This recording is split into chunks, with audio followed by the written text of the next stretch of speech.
You would agree with me that the main reason why you wake up every morning to go to work, it's not necessarily because you love that job that you're doing, but because you want to earn money, because you want to pay your bills, because you want to have enough money to take care of your immediate needs for yourself, perhaps for your family and the people around you, correct? Okay, let's see.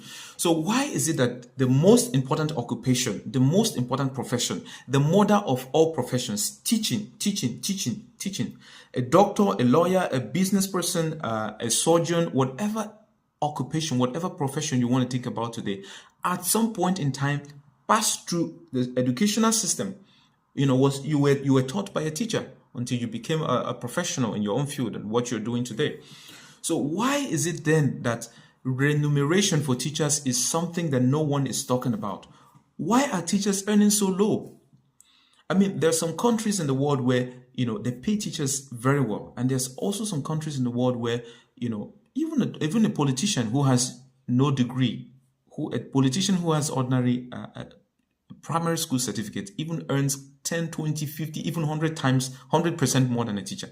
It's not supposed to be so. Well, personally, I come from a family of teachers. My mom was a teacher. She taught in the educational sector. She was, under the government. She taught for about 30, 35 years, and then she retired. And of course, today she's enjoying her retirement. But, well, let's say she was even fairly compensated, so to say. We're not even talking about the months where there will be old salary and, delays and all that. Let's not even talk about that. Let's say at least those in the government sector were, somehow, properly remunerated. Now, what about those even in the private sector?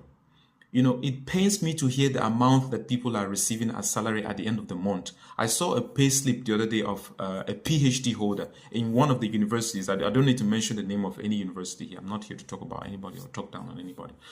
And I couldn't believe that a PhD holder was earning that very meager amount at the end of the month for the services that is rendering.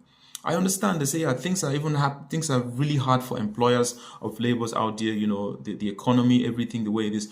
But come on, someone who is teaching and, shaping, the society, because teachers are not just only classroom teachers. They also play a very important role. They play the role of even a parent in the life of a child.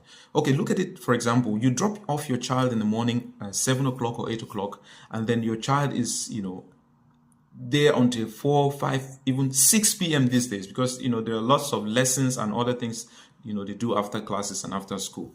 And then you go pick up your child and you spend about just 3-4 hours before you sleep. So your child has ended up spending more time under the auspice, under the tutelage of that teacher. So you can imagine how important it is. If you actually went into the teaching profession because of the passion